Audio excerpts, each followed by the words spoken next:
오늘 이제 검찰과 변호인 측이 이제 다투는 부분에 있어서는요, 그 조금 전에 건강 상태 부분도 있지만은요, 크게는 이제 사모펀드하고 증거 인멸 얘기를 소재를 갖고 이제 주제를 갖고 할 수 있는데, 특히 현재 정 교수에게 적용된 혐의 중에서 주목할 것이 그 동양대 PC 반출 또 자택의 하드디스크 교체로 알려진 이 증거 인멸 관련된 혐의죠.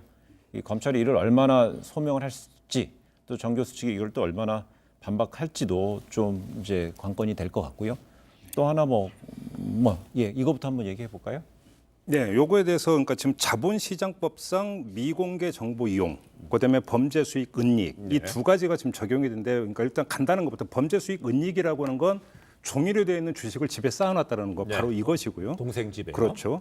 그다음에 이제 미공개 정보를 이용을 했다는 게 조범동 씨를 통해서 정보를 이용을 해서 정경심 교수가 주식 투자를 했다 이렇게 되는 건데.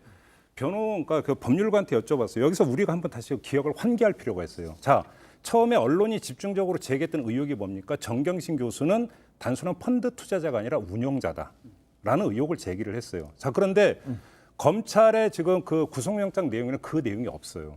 그 내용이 없는 상태에서 자본시장법상 미공개 정보 이용만 들어가 있어요. 왜 이야기를 하냐면 법률가한테 물어봤더니 이 그 자본시장법상 이 조항이 적용되는 경우는 뭐냐면 회사 경영자가 자기 회사의 정보를 외부의 어떤 사람에게 알려주면서 야 이게 있으니까 주식 투자에 대박 칠 거야 이런 경우에 성립이 된다는 거거든요. 자, 그러면 이 이야기를 거꾸로 해석을 한다면 정경심 교수는 아직까지 그러니까 알려진 것만 갖고 이야기를 하면 검찰은 운용자라고 그러니까 지금 성격 규정을 하지 않고 있다는 겁니다. 이렇게 된다면 애당초 제기됐던 의혹과 지금 나오고 있는 것은 도대체 간극이 너무나 크다라고 하는 점.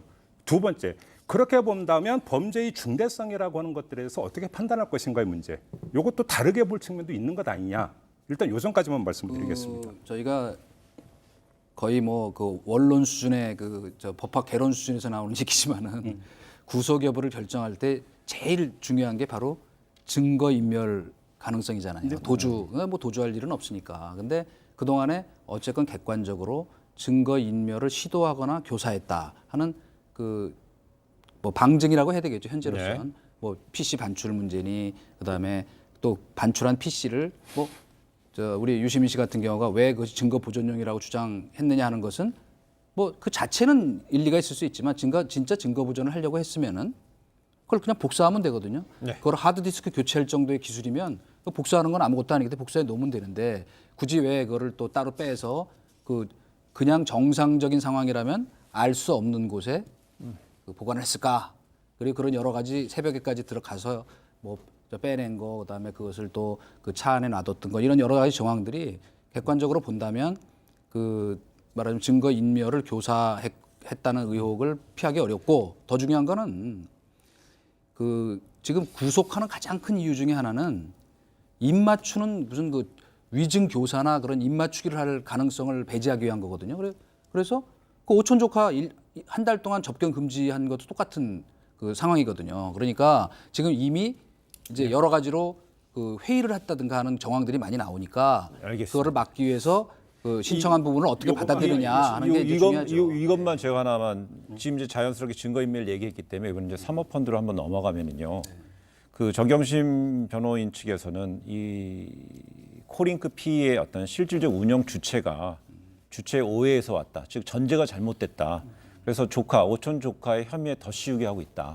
이런 쪽에 이제 주장을 하고 있습니다. 그러니까 제가 조금 전에 말씀드린 게 바로 그 이야기거든요. 지금 그 구속영장 청구서 내용만 놓고 본다면 정경심 교수는 그러니까 펀드에 투자한 것만 아니라 코링크 실질적 운용자였다라고 하는 것들을 전혀 언급이 안 되고 있다는 겁니다. 자, 이러면 나중에 추가로 이걸 그러니까 덧붙이기 위한 것인지 아니면 검찰 수사의 전부가 딱 여기까지인지 요거는 모르겠어요.